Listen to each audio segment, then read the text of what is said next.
मी advocate Dheeraj Sayajirao घाडगे, मी माजी खासदार रणजितसिंह नाईक निंबाळकरांचा कायदेशीर सल्लागार आहे। आणि आज जे सुषमा अंधारे, जयश्री आगवणे यांनी पुण्यामध्ये प्रेस कॉन्फरन्स घेतली आणि दादांबद्दल जी बेताल वक्तव्य केली त्याच्या प्रत्युत्तरादाखल मी आज त्यांना बदनामीची नोटीस पाठवलेली आहे, ज्याच्यामध्ये त्यांनी केलेल्या प्रत्येक आरोपाचं खंडन केलेलं आहे आणि त्यांना लेखी माफी मागायला सांगण्यात आलेलं आहे।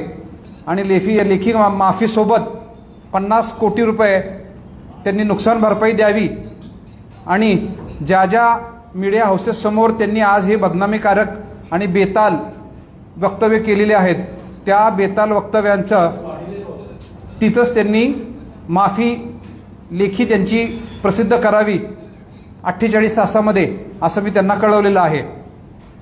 आता सुषमा अंधारेंनी जो काही पहिल्यांदा आरोप केला की दादांनी 277 FIR दाखल केलेले आहेत, हे संपूर्णतः खोटं आहे। माझ्याकडे पुराव्यादाखल मी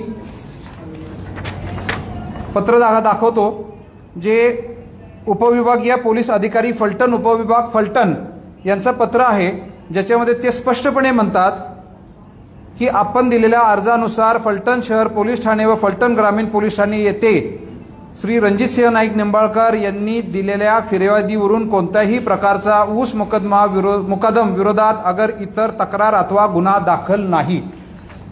एक देखील गुन्हा रणजितदादांनी कुठल्याही ऊस मुकदमाविरुद्ध दाखल केलेला नसताना देखील सुषमा अंधारे यांनी खोटं आणि बेताल वक्तव्य केलेलं आहे की त्यांनी 277 गुन्हे फलटण पोलीस स्टेशनमध्ये ऊस मुकदमांविरुद्ध दाखल केलेले आहेत।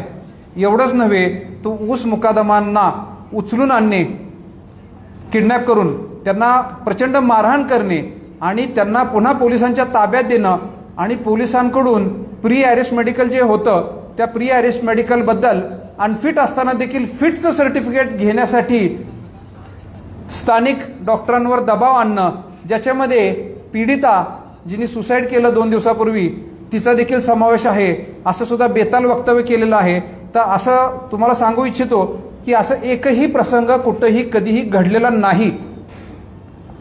गुन्हा दाखल झाल्यानंतर अटकपूर्व वैद्यकीय तपासणी झाल्यानंतर आरोपीला अटक केली जाते आणि त्याला मॅजिस्ट्रेट पुढे उभं केलं जातं, ज्याच्यात मॅजिस्ट्रेट स्पष्टपणे विचारतात की पोलिसांविरुद्ध अगर अन्य कोणाविरुद्ध मारहाणीची तक्रार आहे का। ज्या वेळेला आरोपीला पुरेपूर संधी असती सांगायची, असं आज अखेर कोणीही रणजितदादांनी अथवा पोलिसांनी मारहाण केल्याचं नमूद केलेलं नाही। त्यानंतर पुढच्या वेळेला पोलीस कस्टडी रिमांड संपल्यानंतर हजर केल्यानंतर देखील ती संधी असते, पुन्हा ती विचारलं जातं, तशीही तक्रार आज अखेर कोणाचीही नाही। त्यानंतर जामिनावर सुटल्यानंतर देखील खाजगी वैद्यकीय उपचार घेऊन असे गुन्हे दाखल केले जाऊ शकतात। आज अखेर रणजितदादा त्यांच्या कुठल्या सहकारी अथवा पोलिसांवर देखील कुठल्याही ऊस तोड मुकदमाने कोणताही गुन्हा दाखल केलेला नाही। यावरून स्पष्ट होतं की सुषमा अंधारे या तद्दन खोटं बोललेले आहेत। दुसरा विषय आहे की 277 गुन्ह्यांपैकी एकही गुन्हा रणजितदादांनी कुठल्याही पोलीस स्टेशनला दाखल केलेला नाही। त्यापुढे जाऊन सुषमा अंधारे एक बाब विसरल्या की ज्यांच्या सोबत त्या डायसवर बसलेल्या आहेत त्या जयश्री दिगंबर आगवणे या स्वतः मोक्यामधल्या आरोपी आहेत। या जयश्री दिगंबर आगवणे यांनी स्वतः फलटण पोलीस स्टेशन येथे हल्ला करून नुकसान करून पोलीस ठाण्याचं तिथल्या कार्यरत असलेल्या कर्मचाऱ्यांना त्यांच्या कायदेशीर कर्तव्यापासून परावृत्त करण्यासाठी धमकावलेलं आहे, मारहाण केलेली आहे, ज्याच्याबद्दल गुन्हा दाखल आहे 353, 307। सुषमा अंधारे या मयत डॉक्टर भगिनीला सहानुभूती दाखवण्यासाठी आल्या होत्या का स्वतःचा पर्सनल पॉलिटिकल अजेंडा राबवण्यासाठी आल्या होत्या, हे तुम्हाला सगळ्या वक्तव्यावरून स्पष्ट होईल। प्रत्येक गोष्टीचं, प्रत्येक बाबीचं आम्ही व्यवस्थित पुराव्यानिशी खंडन केलेलं आहे। सुषमा अंधारेंना आमच्या वतीने विचारणा अशी आहे की मयत डॉक्टर युवतीच्या घरी तिच्या नातेवाईकांच्या सहानुभूतीसाठी त्या गेल्या होत्या का पुण्यातच बसून फक्त रणजितसिंह नाईक निंबाळकरांची बदनामी करण्यासाठी खोट्या कागदपत्रांच्या आधारे आणि चुकीच्या व्यक्तींच्या साथीने त्यांनी प्रेस कॉन्फरन्स अरेंज केलेली आहे। दुसरा मुद्दा त्यांनी घेतला होता तो म्हणजे नंदकुमार ननावरे नावाच्या व्यक्तींनी केलेल्या आत्महत्येबाबत, ज्याच्यामध्ये त्यांनी एक बेताल वक्तव्य केलेलं आहे की त्यांनी रणजितसिंह नाईक निंबाळकर यांच्या त्रासामुळे आत्महत्या केलेली आहे। माझ्याकडे रणजितसिंह नाईक निंबाळकर यांचं फक्त नाव साधर्म्य आहे, परंतु खासदार रणजितसिंह नाईक निंबाळकर प्रतिज्ञापत्र आहे जे त्यांनी सत्र न्यायालयात दाखल केलेलं आहे। आणि तसंच दुसरं एक प्रतिज्ञापत्र आहे जे त्यांनी फलटणच्या तहसीलदार कचेरीत स्वतः तयार केलेलं आहे आणि सादर केलेले आहे कायदेशीर प्रोसिडिंगमध्ये, की ज्याच्यामध्ये त्यांनी स्पष्टपणे म्हटलेलं आहे की सदर प्रतिज्ञापत्र माझा भाऊ कैलासवासी नंदकुमार ननावरे व वहिनी सौ उज्ज्वला ननावरे यांनी 1/8/2023 रोजी आत्महत्या केल्याबाबत गुन्हा रजिस्टर नंबर 96 दाखल आहे। त्याच्यामध्ये रणजितसिंह नाईक निंबाळकर यांचं नाव घेतलेलं आहे, तर हे खासदार रणजितसिंह नाईक निंबाळकर नव्हे तर रणजित निंबाळकर नावाची व्यक्ती आहे आणि असे 21 रणजित निंबाळकर आपल्या फलटणमध्ये आहेत। ही बाब सुषमा अंधारे यांना माहीत असून सुद्धा जाणीवपूर्वक त्या विसरलेल्या आहेत असं माझं म्हणणं आहे। तिसरा विषय सुषमा अंधारेंनी मांडला कोणत्याही पुरावे विना आणि तथ्यहीन की रणजितसिंह नाईक निंबाळकर यांनी कोट्यवधी रुपये उचलून अनेक बँकांना डुबवलेलं आहे। रणजितसिंह नाईक निंबाळकरांनी कोणत्याही बँकेचं कर्ज घेतलेलं नाही हे आम्ही तुम्हाला पुरावेनिशीर साबित करतो। आणि उलट माझा प्रश्न सुषमा अंधारेंना असा आहे की कोणत्या बँकांचं कर्ज रणजितसिंह नाईक निंबाळकरांनी थकवलं आणि कोणत्या बँका कोट्यवधी रुपयाला बुडवल्या हे त्यांनी स्पष्ट करावं। दिगंबर आगवणे याला विविध केसेसमध्ये रणजितसिंह नाईक निंबाळकरांनी गुंतवलं असं म्हटलेलं आहे। रणजितदादांनी एकही गुन्हा दिगंबर आगवणेवर दाखल केलेला नाही। माझं स्पष्टपणे आपल्याला सांगणं आहे की रणजितदादांनी एकही गुन्हा कुणाही विरुद्ध पोलीस ठाण्यात दाखल केलेला नाही, ज्याचं सर्टिफिकेट स्वतः उपविभागीय पोलीस अधिकारी फलटण यांनी दिलेलं आहे। अशा परिस्थितीमध्ये दिगंबर आगवणेवर केसेस कुणी केल्या तर ज्यांना दिगंबर आगवणेंनी किडनॅप केलं, ज्यांच्याकडून खंडण्या वसूल केल्या, ज्यांच्या नावावर खोटी कर्ज केली, ज्यांच्या नावावर खोट्या कंपनी फ्लोट केल्या, अशा अनेक लोकांनी दाखल केलेलं आहे। ज्यांच्या दहशतीने दिगंबर आगवणेच्या दहशतीने ज्या लोकांना आज दहशतीखाली जगत होते, ज्या दिगंबर आगवणेवरचा हात निघाल्यानंतर ज्यांनी दाखल केले गुन्हे आणि त्याच कारणाने दिगंबर आगवणे आज रोजीपर्यंत जेलमध्ये आहे।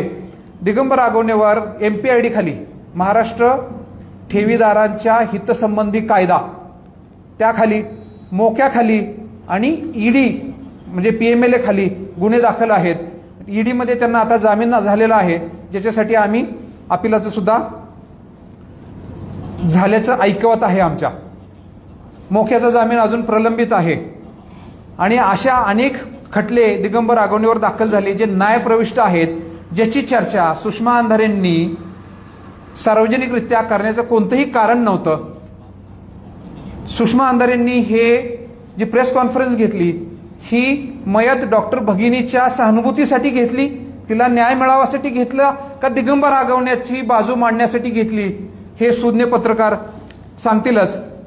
याच्या पुढे सुषमा अंधारेंनी आणखीन एक मुद्दा मांडला आहे, तो म्हणजे रणजितसिंह नाईक निंबाळकरांनी अनेक किडनॅपिंग्स केले, मारहाण केली आणि खोटे FIR दाखल केले आणि तेही ऊस तोड मुकादमांवर केले, असा कोणताही तक्रार साधी तक्रार देखील रणजितदादांनी तिला रणजितदादांनी धमकावून अनफिट असलेल्या लोकांवर फिट सर्टिफिकेट देण्यासाठी दबाव निर्माण केला। ही पूर्णतः बाब खोटी आहे। तुम्ही आता मीडियाचे रिपोर्ट्स पाहिले ह्या 2 दिवसातले, तर त्याच्यामध्ये स्पष्टपणे असं आहे की पोलिसांनी या मयत डॉक्टर भगिनीच्या विरुद्ध तिच्या वरिष्ठांकडे 3 वेळा तक्रारी केलेल्या आहेत, ज्यामध्ये तिने स्पष्टपणे म्हटलेलं आहे पोलिसांनी की या डॉक्टर महिला आम्हाला रात्री उशिरा का आणले पेशंट, रात्री उशिरा अटकपूर्व वैद्यकीय तपासणीसाठी का आणले, त्यामुळे ये फिट असताना सुद्धा मी अनफिट असा शेरा मारून त्यांना ऍडमिट करणार आहे. तुम्ही चुकीच्या वेळेला आलेला आहे, तुम्ही माझ्या ड्युटीच्या वेळेतच येता. आणि त्यामुळे पोलिसांनी 3 तक्रारी तिच्या वरिष्ठांकडे केलेल्या आहेत, ज्याची निर्गती सुद्धा झालेली आहे. आणि सरप्राइझिंगली त्या भगिनीने पुन्हा ज्या वेळेला तिला सांगितलं की बदलीचा चॉईस दिला गेला, त्यावेळेला 3 वेळा त्या भगिनीने फलटण हेच चूज केलं. जर रणजितदादांच्या दबावामुळे त्रासामुळे त्या जर भगिनी वैतागली होती डॉक्टर भगिनी, तर तिने 3 वेळा फलटण हेच तिचं कार्यक्षेत्र नमूद केलं नसतं. ही बाब लक्षात घेण्याजोगी आहे. मला त्या भगिनीबद्दल सहानुभूती आहे, मला त्या वादात पडायचं नाही. पोलीस तपास चालू आहे. सुषमा अंधारेंना एवढंच ऑब्जेक्शन होतं तर त्यांनी त्या मयत भगिनीच्या घरी जाऊन सहानुभूती व्यक्त करायला पाहिजे होती. त्याच्या पुढचं पाऊल म्हणजे तिने superintendent of police Satara, DIG, DG, police महासंचालक, या पोलीस महानिरीक्षक यांच्याकडे याबाबत तक्रार या दृष्टीने सुद्धा तपास व्हावा म्हणून करायला पाहिजे होती. त्याच्या पुढचं म्हणजे सुषमा अंधारेंनी कायदेशीर मार्ग चोखाळत पब्लिक इंटरेस्ट लिटिगेशन दाखल करायला पाहिजे होतं, किंवा मैतेच्या नातेवाईकांना सोबत घेऊन हा तपास योग्य दिशेने होत नाहीये, चुकीचा आहे, CID CBI कडे हा तपास वर्ग करण्यात यावा असं रिट पिटिशन दाखल करायला पाहिजे होतं. केवळ आणि केवळ रणजितदादा नाईक निंबाळकरांची बदनामी करण्यासाठी जयश्री दिगंबर आगवणे हिला सोबत घेऊन, त्यांच्या मुलीला सोबत घेऊन हे सगळं बदनामीचं षडयंत्र रचलं. आणि हे प्रेस कॉन्फरन्स सकाळची घेतलेली आहे. आम्ही त्यांना दोघींनाही, सुषमा अंधारे आणि जयश्री दिगंबर आगवणे यांना बदनामीचं नोटीस पाठवलेली आहे, ज्याच्यामध्ये आम्ही 50 कोटी रुपये नुकसान भरपाईची मागणी केलेली आहे. लेखी माफी मागा असं सांगितलेलं आहे. आणि सुषमा अंधारेंना जाहीर आवाहन आहे आमचं की त्यांनी केलेल्या सकाळच्या प्रेस कॉन्फरन्समधील प्रत्येक आरोप साबित करून दाखवावा. अन्यथा बेताल वक्तव्य केली, खोटी वक्तव्य केली म्हणून ज्या मीडियासमोर तावातावाने 35 मिनिटं भांडल्या, 35 मिनिटं तावातावाने बाजू मांडली खोटी, त्याच मीडिया हाऊसेस समोर माफी मागावी. दोघींनाही नोटीस असणार आहे का? जयश्री आगवणे आणि सुषमा अंधारे दोघींनाही नोटीस आहे. दोघींना 50 कोटीचा प्रत्येकी आणि माफी मागावी, लेखी माफी मागावी असे. किती तासाचा? 48 तासात. आणि तक्रार तुम्ही कुणाकडे दाखल केली? हे मी नोटीस रणजितदादा नाईक निंबाळकरांच्या वतीने पाठवलेले, त्यांचा वकील म्हणून. आणि दुसरा विषय असा आहे की पाचानींनी पण आरोप केलेले आहेत जे तुम्ही आता नमूद केले, त्याबद्दल आपण काय? त्याबद्दल माझ्या अजून ऐकण्यात नाही, पाहण्यात नाहीये. त्यांचं म्हणणं असं आहे की आमच्या मुलींनी आत्महत्या केल्यानंतर त्यांचा PM रिपोर्ट बदलण्यात आला आणि आमच्या परस्पर याची विल्हेवाट लावली आणि ह्याचं सर्वस्वी जबाबदार खासदार साहेब असतात. मी पाहून घेतो आणि पाहिल्यानंतर हे करतो. एक बाब नमूद करावी वाटते याच्यामध्ये की ज्या कारखान्याचा, साखर कारखान्याबाबत सुषमा अंधारे बोलतात, 2019 पासून रणजितदादांचा त्या कारखान्याशी संबंध नाही. सभासद असण्याव्यतिरिक्त त्या कारखान्याच्या कुठल्याही मॅनेजमेंटशी संबंध नाहीये. तुम्ही जे म्हणताय की 277 तक्रारी आहेत, त्यापैकी एकही तक्रार रणजित निंबाळकर यांनी दिली नाहीये, पण सुषमा अंधारे असे म्हणलेले आहेत की जो कारखाना आहे त्या कारखान्याला फिर्यादी केलंय आणि कारखान्याला फिर्यादी करून 277 लोकांवर फिर्याद दिलेली आहे, FIR केलेली आहे आणि त्या FIR देखील त्यांनी पत्रकार परिषदेत दाखवलेली आहे. अगदी बरोबर. मुद्दा असा की ही बाब दोन्ही स्वतंत्र बाबी आहेत. एक, कारखान्यांनी त्यांच्या कॉन्ट्रॅक्टर्सवर गुन्हा दाखल करावा, चेक बाउन्सच्या केसेस करावा, ही बाब वेगळी. आणि मी आता नमूद केल्याप्रमाणे 2019 पासून रणजितदादांचा त्या कारखान्याच्या मॅनेजमेंटशी कोणताही संबंध नाहीये. आणि सुषमा अंधारेंचं ॲलिगेशन आहे, आरोप आहे, ते 2022 नंतर आहेत सगळे. जे आगवणी कुटुंब आहे त्यांच्या मुली देखील त्या पत्रकार परिषदेला गेल्या होत्या. त्या मुलीने दावा केला की रणजित निंबाळकर यांच्या तक्रार कंटाळून आम्ही देखील आत्महत्येचा प्रयत्न केलेला आहे. खोट्या केसेस दाखल केलेल्या आहेत. खोट्या केसेस कोर्टांची अंतिमता निकाल लागल्यानंतर निर्दोषत्व किंवा आरोप साबित झाल्यानंतरची बाब आहे. आता सध्या सगळे न्यायप्रविष्ट आहेत, प्रलंबित आहेत, त्यामुळे त्यावर भाष्य करणे योग्य नव्हे. आणि आज त्या खोट्या आहेत असं म्हणणं हे फार प्रीमॅच्युअर होईल. असं जर खोट्या आहे असं म्हणणं असेल तर आजपर्यंत जामीन का नाही मिळालेला त्यांना? त्यांनी सांगितलं की MCR झाल्यानंतर लगेच दुसरा गुन्हा दाखल होतोय, त्याच्या तपासासाठी पोलीस ताबा घेत आहेत. असे 25 गुन्हे आमच्यावर दाखल झाले. आपण जर पाहिलं ना, त्या 25 केसेस ज्या आहेत त्यामधील फिर्यादी वेगवेगळे आहेत. ज्यांचा 25 फिर्यादी जे आहेत त्यांचा आणि दिगंबर आगवणे यांचे पूर्वीचे जे काही व्यवहार होते त्या वेगवेगळ्या लोकांच्या वरती त्यांना डायरेक्टर बनवलेलं, त्यांच्यावरती ती कर्ज काढलेली होती. आणि नंतर ज्यावेळी त्या फिर्यादींच्या लक्षात आलं की जी कंपनीमध्ये आपल्याला डायरेक्टर केलेलं आहे त्यामध्ये करोडो रुपयाचे आपल्यावरती कर्ज आहे, जसं की विक्रम सावंत म्हणून आहेत फलटणमधले इसम, त्यांना तिथं डायरेक्टर केलं नमनील ट्रेडिंग म्हणून कंपनीवरती. तर त्या नमनील ट्रेडिंगमध्ये डायरेक्टर केल्यानंतर 1,85,00,000 रुपयाचा बँक ऑफ महाराष्ट्र कोपरी शाखेतला त्यांच्यावरती बोजा तयार त्या कंपनीवरती केलेला. आणि त्याची सगळी जी हमी आहे ती दिगंबर आगवणे यांनी घेतलेली. आणि ते लोन जे आहे ते सुद्धा त्यांनी भरायला नंतर टाळाटाळ केलेली. त्यामध्ये जे मॅनेजर होते उन्मेष कुमार यांना अटक झालेली त्यावेळी. आणि उन्मेष कुमार यांना नंतर बँक ऑफ महाराष्ट्राने चौकशी करून त्यांना नोकरीतून बडतर्फ केलेली. तर तो जो विषय आहे, जे फिर्यादी आहेत किंवा ज्या ज्या लोकांची, आता त्यामध्ये रणजित धुमाळ म्हणून एक फिर्यादी आहे, त्यांनी यामध्ये मोक्याची केस त्यांच्यावरती दाखल केलेली. आता हे पूर्वी जे फिर्यादी आहेत त्यांचे दिगंबर आगवणे यांचे मैत्रीचे संबंध होते. त्यानंतर प्रणय मतकर म्हणून एक आहेत जे की त्यांच्याकडे नोकरी मागायला गेलेले. आणि नोकरी मागायला गेल्यानंतर त्यांनी म्हटले की अरे नोकरी कुठं करतोस, तुला मी डायरेक्टर करतो कंपनीमध्ये. आणि त्यांनी आयुर ॲग्रो ट्रेडर्समध्ये त्यांना डायरेक्टर केलेलं. आणि त्यानंतर प्रणय मतकरच्या ज्यावेळी लक्षात आलं की आपली देखील फसवणूक झालेली आहे त्यावेळी त्या लोकांनी येऊन दिगंबर आगवणे यांच्यावरती फिर्याद दाखल केली. गाडगे सर, त्यांनी एका फोटोचा देखील उल्लेख केलेला आहे की एका बाजूला भोसले आहेत, जयकुमार गोरे आहेत, खासदार रणजित सिंह नाईक निंबाळकर आहेत. आणि त्यांनी सांगितलेलं आहे की हॉटेल हे भोसलेंचं आहे, खासदार एका बाजूला. त्यामुळं फलटणमध्ये हे 3 व्यक्ती काही करू शकतात. हेच बदनामीकारक वक्तव्य केलेलं आहे. त्याचा समाचार आम्ही या नोटीसमध्ये घेतलेला आहे. आपण जर पाहिलं, हा जो काय बहिणींनी आत्महत्या केलेली आहे जी घटना आहे त्या घटनेचा पोलिसांनी तपास चालू आहे.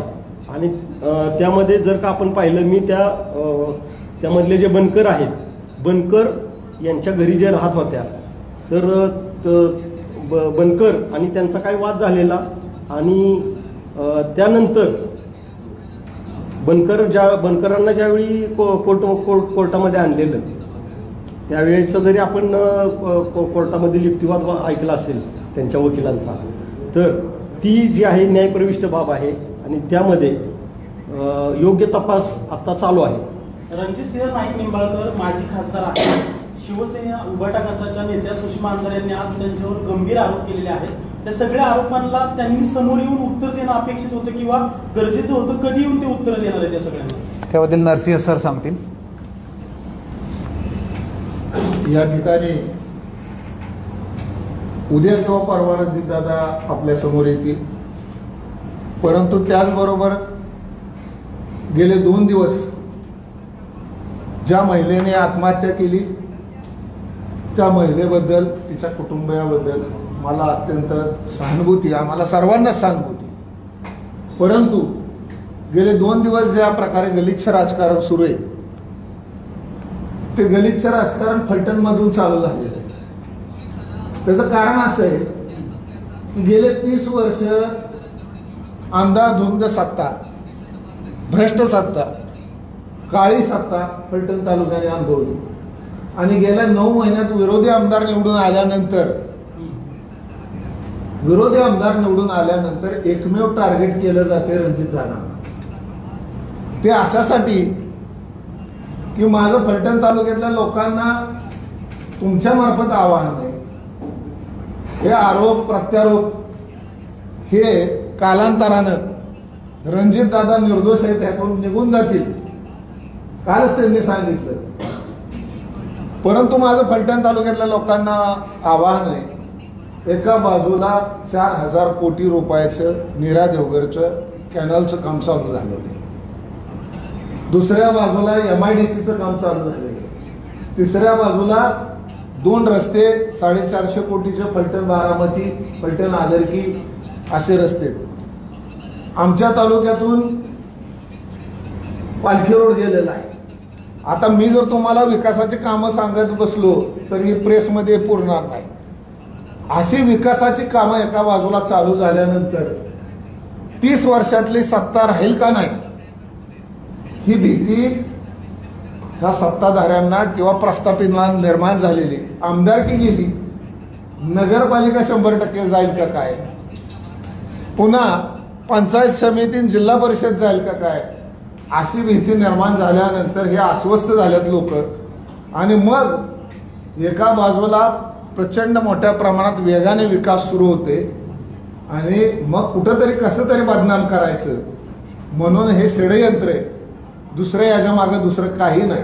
गाडगे सर एक असा बी आरोप केलेला आहे की ही सर्व घटना घडल्यानंतर ज्या वेळेस डॉक्टरांचं कुटुंब या ठिकाणी आलं, त्यांना भेटण्यासाठी आपले कुठलेही खासदार म्हणा किंवा आपले कुणीही त्यांचे सांत्वन करण्यासाठी गेलं नाही. म्हणजे ते फर्स्टमध्ये त्यांना ट्रीटमेंट पाहिजे होती, ती ट्रीटमेंट केली गेली नाही असा देखील आरोप झालेला. मी कायदेशीर बाबींबद्दल मला काही विचारा आपण. बाकीचे प्रश्न जे आहेत ते आयदर नरसिंह सर सांगतील, सचिन सर सांगतील किंवा दादा प्रत्यक्ष भेटल्यावर सांगतील.